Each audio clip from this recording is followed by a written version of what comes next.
Alright folks, welcome back to Let's Play Europa Universalis 3, Heir to the Throne. It has been a little while since I've recorded. Well, a little while, meaning about, what, a week almost. And you can see here I've expanded into, parts of Canada. Yes, I expanded into Canada. I don't know why. Actually, the reason why is because it was the closest to, colonize. And down here, I have a little territory in Mexico. Because there was a Mesoamerican tribe here, the Zelpec, and then I decided to just, eliminate them. Because, well, they were just there, and I could just do it. But I can't send any further colonists because they're out of my range of my port, so that's kind of unfortunate. But, I can actually, expand onto these islands over here, and that is something I will actually do. So let's send a colonist to Puerto Rico, St. Thomas, St. Martin, St. Kitts, Antigua, and we'll wait for Guadalupe and Dominica and the other islands. But yeah, I'm just going to do that for right now. And since my emperor's dead, and the heir, Zoe is too young to claim the throne, but his claim is strong, or either hers. I don't know if it's a him or her, but the child's too young to claim the throne, so I have a regency council. I guess in the aspect of the Byzantine Empire, it would be kind of like the Senate, in a way, because remember the Byzantines did have a Senate back then. It was not as politically functioned as the Roman Republic was at one time with their Senate. It's pretty much just like they're pretty much figureheads, advisors to the emperor. So that's pretty much what it was. That's pretty much the price I pay for having an empire and trying to rely on one person to actually rule the empire itself. You can see here Britain's expanding a little bit. Yes, I can actually call them Great Britain now because they are Great Britain, not England. Sweden's taking a Canadian colony for their colony. You can see again Britain is expanding further into the United States. And they also further expanded to Cuba, as I showed you before, but I didn't really explain it. You can see they're expanding onto the islands. You can see France here, and parts of Eastern Africa, or not Eastern, but Western Africa, which is kind of historically accurate. But I think in this area, here, it originally went to Spain. So, but most of Western Africa was French. You can see here, instead of Germany, because Germany actually had this part of Africa later on, though, it's Austria that takes it, and you can see Austria down here. So the Austrian Empire is actually becoming a colonial empire of their own, which is kind of interesting. So they're exporting Germans out now. So I know my land techs have advanced into the ability of me building regimental camps, which increases the local manpower. In certain mods, that would actually decrease the build time for infantry and cavalry. So that's actually kind of interesting to use. And a lot of times in those mods, it's decreased so much that it only takes like a day to build any kind of infantry, artillery, and cavalry. So, alright, so our colonists failed there. We got one that succeeded though in Antigua. But I have no more colonists to send. As you can see here, it's we don't have much. So that's kind of unfortunate. So I'm still waiting for Zoe to grow up some more, enough to for him to claim the throne. I'm assuming it's a him because typically the Roman Empire had nothing but male emperors, and that would go kind of the same with the Byzantine Empire. But what the thing with the women is, they weren't out of the political scene per se. They pretty much did a lot of things behind the scenes, not too much up front.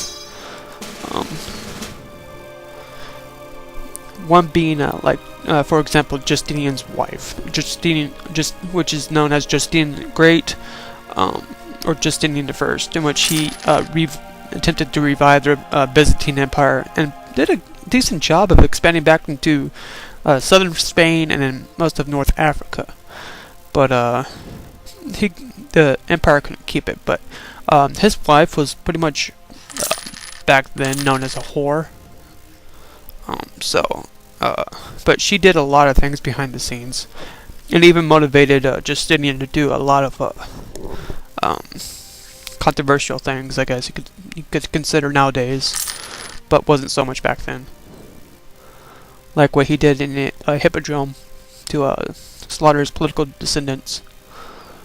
Alright, so let's see here. So I got really no colonist. I can't really declare war on anybody. So they'll have to declare war on me. I do have a claim on Urbano here. Urbano. On Urbano province, I should say, on Akana. But I can't really do anything about that. So I'm kind of screwed on that a little bit. I could actually send an insult, but I'm not. Oh, and also an update. I've got a couple new texts, of course. Quest in the New World. Well, you kind of had to figure that one out because, well, I am over here, so that's the only way I could actually expand to the New World. Because it gives me the benefits of a colonial range, and also gives me the ability to recruit explorers and conquistadors. Whew. Conquistadors are generally like generals, so you would promote them with appoint them to land units, while the explorers would be promoted onto the naval vessels. So we've got an innovative wave here, so our cost goes down for all our modifiers, which is actually pretty good. Till January 1564, okay, that's cool.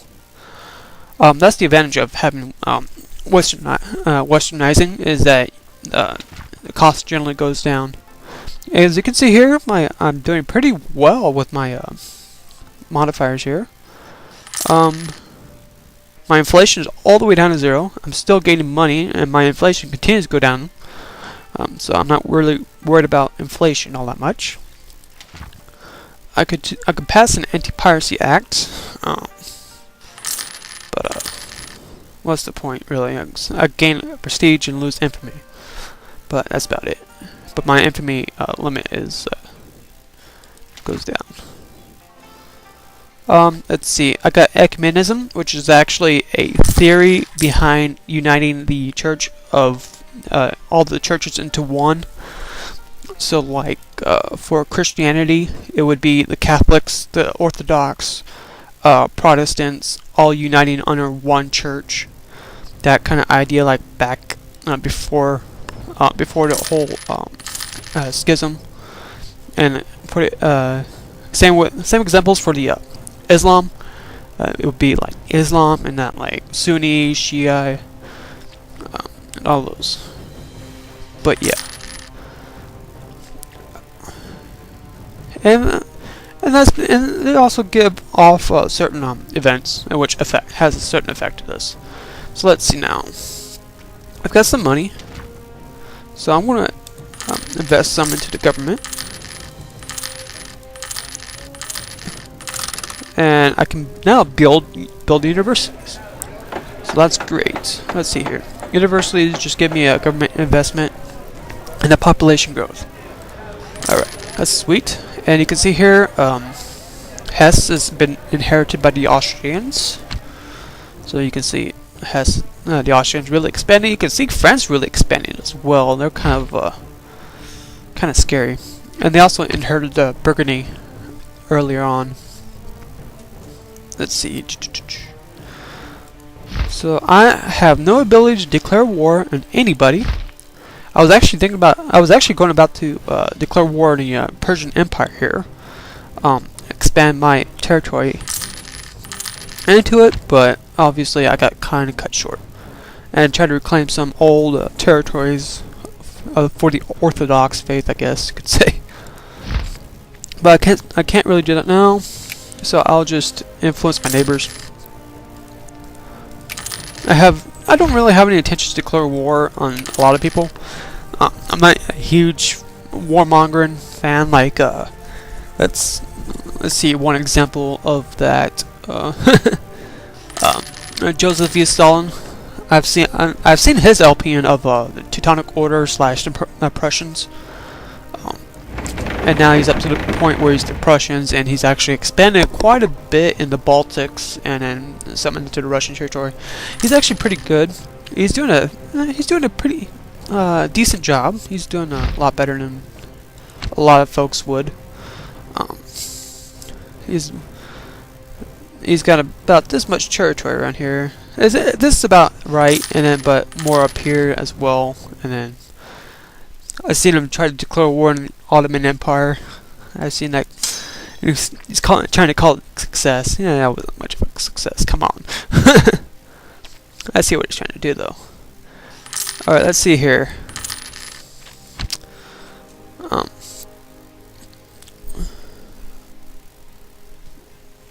Alright, so we're going to expand further into Antigua, and I'm trying to expand further into the into Canada. I probably could put a national focus on it, just so people can actually take a look there.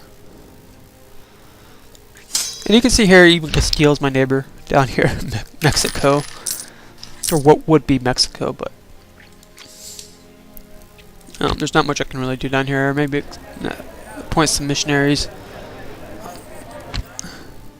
I'm not really in a threat of losing it because I got forts up, so it's not like they can really revolt and actually just take it just like that, like any other province without a fort. Let's see up here, and I probably should be expanding my provinces as well. You know what? I'll probably do that a little bit. Probably do that right now. I should be doing that. Let's see. I want to get my taxes up as well.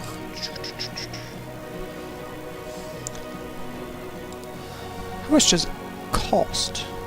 It doesn't really say how much it costs per se. Oh, there it is. Nope. I hate when that happens.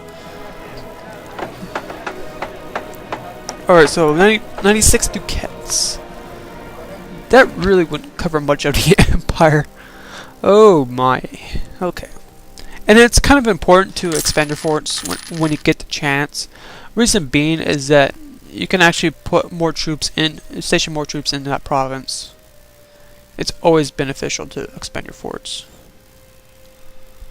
It also gives the attackers more time. Actually, that's not really right.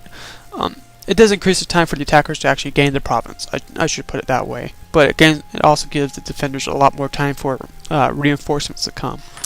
So that's always the benefits of forts when you expand them. Let's see. What's my manpower down here? I get sugar down here, which is nice. Oh, sweet. Okay, and the other key about colonies is that since it has to have a closer gotta have a core nearby to expand further into like further away unclaimed territories. You gotta wait till a core pops up, and that's usually the benefit when you're down here.